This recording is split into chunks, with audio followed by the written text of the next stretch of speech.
Hi, welcome back to the Ghost Monster channel.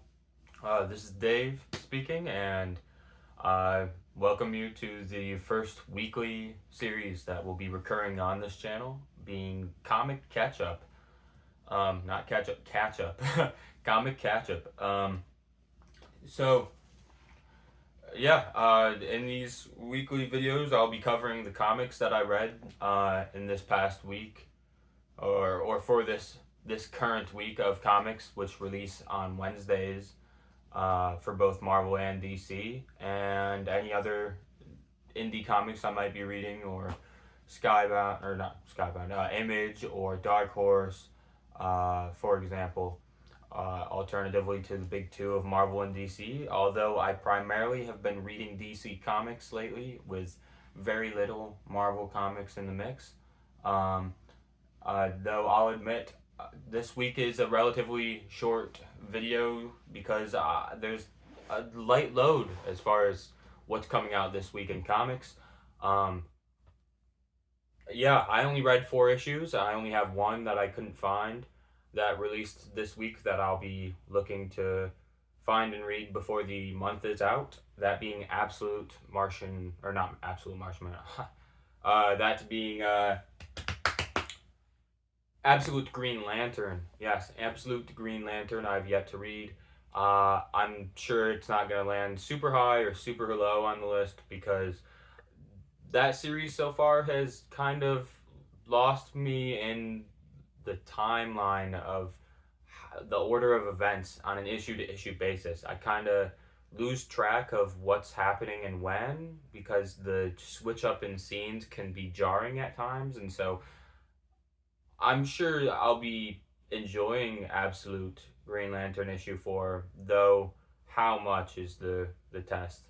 Um, so I'll start with what I enjoyed and move quickly into what I didn't enjoy, and that'll be a wrap. As again, I've only got 4 issues this week. On average, I would say I read close to a dozen, half a dozen to a dozen comics on a weekly basis, and compile them at the end of each month into a top 10, and then compile that top 10 into a list for the year.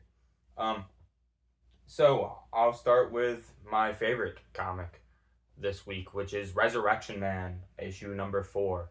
Um, I'll start with a quote, which to me kind of sums up the issue. By the way, this is a spoiler related review for all of the issues that I'll be using in or referring to in Comic Catch Up. If you're unfamiliar or haven't read the comic that I'm covering yet, then I'll make sure to emphasize where major spoilers are and where the most notable times are to tune out. But in general, I'm not avoiding spoilers because the series is meant to help people catch up on comics if they aren't actively reading what's been ongoing and what's been coming out. And also give my thoughts as like a review combo.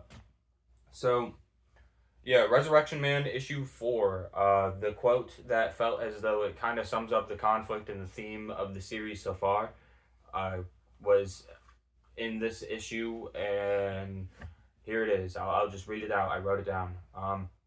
To act in pursuit of consequence, to desire causality in the face of eternity, is an exercise in vanity. You are but an archer in a war, a hand that holds the bow of destiny. This is your dharma. You are but an arrow set into the air. Your karma is to find your mark.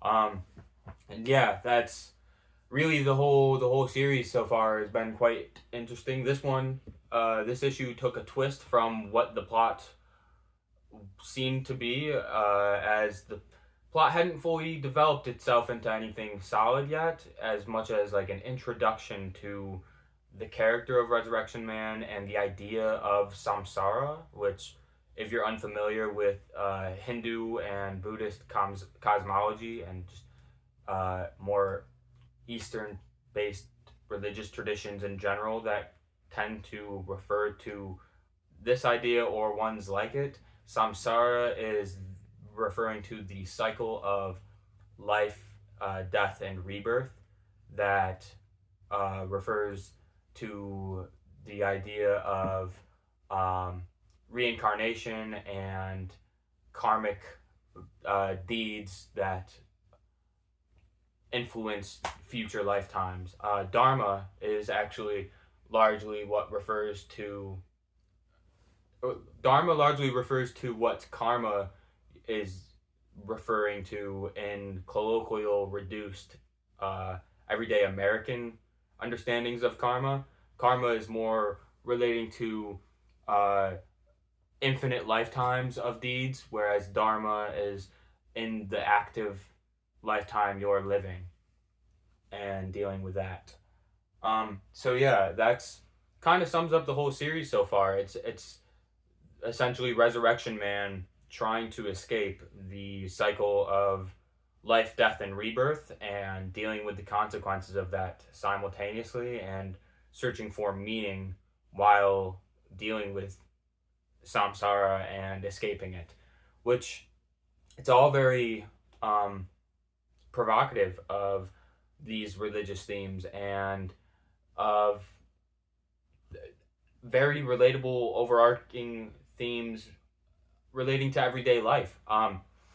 Yeah, it's it's the pattern, it's the repetition, it's the is this battle of values worth it to keep engaging with even, and so it was quite an interesting issue. By the end of it, spoiler alert, he Resurrection Man has turned against himself, uh, an alternative version of himself. If you're not familiar with Resurrection, as I was not, his power is that he gains powers based on whichever way he most recently died, and then he resurrects with those abilities.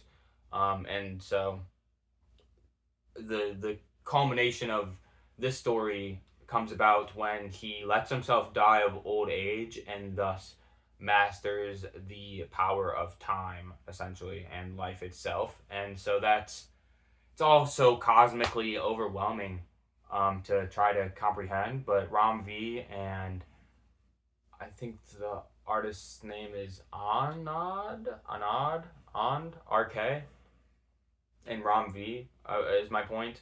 That duo is excellent together and is really delivering one of the better miniseries I've ever read. Um, yeah, if you're a Tom King fan, it's definitely worth checking out. It gives similar vibes to Tom King's writing.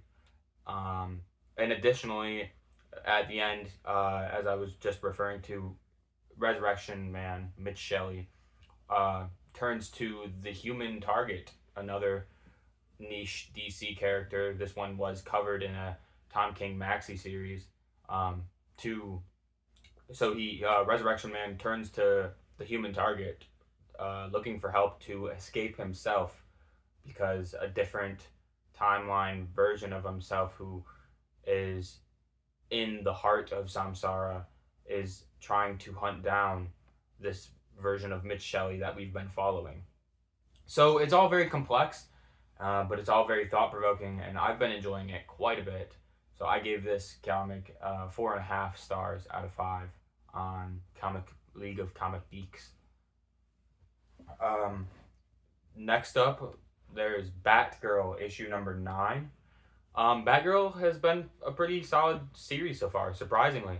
A lot of these series that you get from Marvel or DC with like characters that tend to be side characters in main stories that have to do with bigger selling characters. Like, for example, there's a Psylocke series ongoing for Marvel, and she's like a member of the X-Men simultaneously.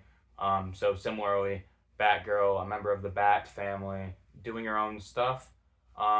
And so there was 5 issues of Batgirl interacting with Lady Shiva and some of her past. And then there was a couple of issues that flashed back into Lady Shiva's past more directly, and were just about Lady Shiva. So if you're a Lady Shiva fan, check out issues 7 and 8, or all the way up through 8 of Batgirl, because it's a lot of Lady Shiva content. Additionally, in this issue, Batgirl visits Bronze Tiger. And spoiler alerts, if you haven't read it, stop watching now and go read it. But in this issue, it's promoted once again this idea that Lady Shiva has recently died, as was alleged by the end of the fifth issue or so. The first arc, I guess, is my point. But I don't really believe Lady Shiva is dead. I don't believe DC would kill Lady Shiva without showing me her dying so super definitively, especially because of the way her history ties into the Lazarus Pit so consistently. Though maybe she is, but I doubt it. I doubt they would kill Lady Shiva, much less in a mainline series such as Batman or Detective Comics. That being said, Lady Shiva is presumed dead by Batgirl, who shows up at Bronze Tiger's door looking for the Jade Tiger. One thing that I've been majorly enjoying about this series of Batgirl so far is that dealt pretty directly with it's dealt pretty directly with older continuity of the DC universe, and this issue introduced the Jade Tiger, which is Batgirl's half brother. Jade Tiger is the son of Bronze Tiger and Lady Shiva, so that was pretty exciting, pretty new. Jade Tiger is a completely new original character introduced in this series, so it adds to the series. It makes me take it a little more seriously. Serious, and so yeah, the whole issue. There's these three swords that are coming after, not Lady Shiva, coming after Batgirl, hunting her down because of transgressions in previous issues. And meanwhile, Batgirl is looking for Bronze Tiger and confronting him, and whether or not it's worth it to continue fighting endlessly, essentially, for what you believe in, or if eventually uh, age and wisdom maybe gets the better of certain people and they feel less inclined to continue fighting. So Batgirl visits Bronze Tiger. She ends up fighting with Bronze Tiger a little, then fighting even further with Jade Tiger before they have a little heart to heart and really meet each other, introduce each other to one another. And then one of the first of these three swords is a three-issue arc called The Three Swords. The first sword being an assassin, essentially, comes to Bronze Tiger's place as well, pulls up, and that's the cliffhanger we get for this issue. So it was pretty enjoyable. I gave it 4 stars out of 5, and I've been quite pleasantly surprised by this series so far, for its use of older continuity and for its willingness to be creative and do new things with the characters. Um, yeah, so it's been pretty good. Uh, Next, I'll talk about Captain America. There's a new Captain America series that started with issue 1, written by Chip Zdarsky. I'm a Chip Zdarsky fan myself, so I checked this out, even though I'm not the biggest Captain America fan. And it was good. It was enjoyable, but it was also very strange and disjointed from everything else in the Marvel universe. Kind of is creating an issue where Marvel seems to have like legitimately no timeline that is even slightly traceable anymore. Because this issue is a retelling of Cap's origin, and it does so in a way that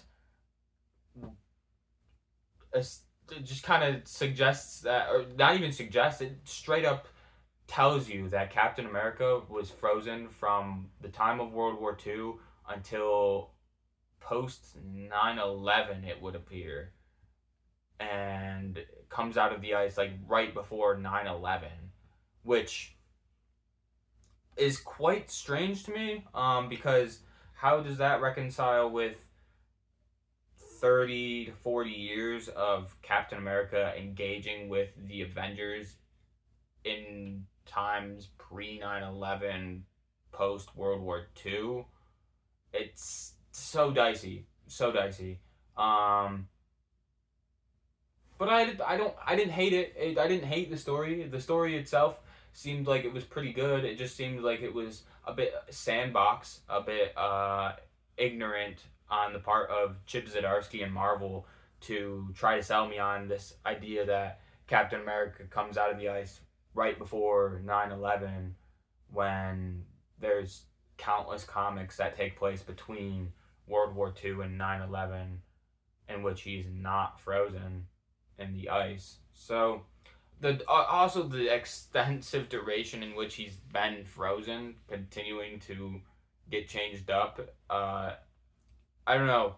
Marvel's lack of a continuity is kind of gonna be its own killer in the end.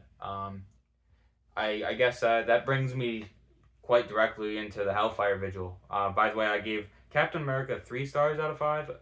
If you're a Captain America fan, it's worth checking out. But I just felt a bit distracted and lost because how did Captain America just meet Tony Stark a week before 9/11? Yeah, I mean, it does say he came out of the ice a week before 9/11. How is that the case simultaneous to everything I've read or known related to Marvel Comics? How was there a Civil War 1 or a Civil War 2? Are you telling me that it just hasn't happened yet because I'm just reading the start of Captain America's adventures and this isn't relevant to current Captain America stuff? It's just his origin story separate. And so I'm not sure, but I'm not counting it out yet. It just lost me a little. And so yeah.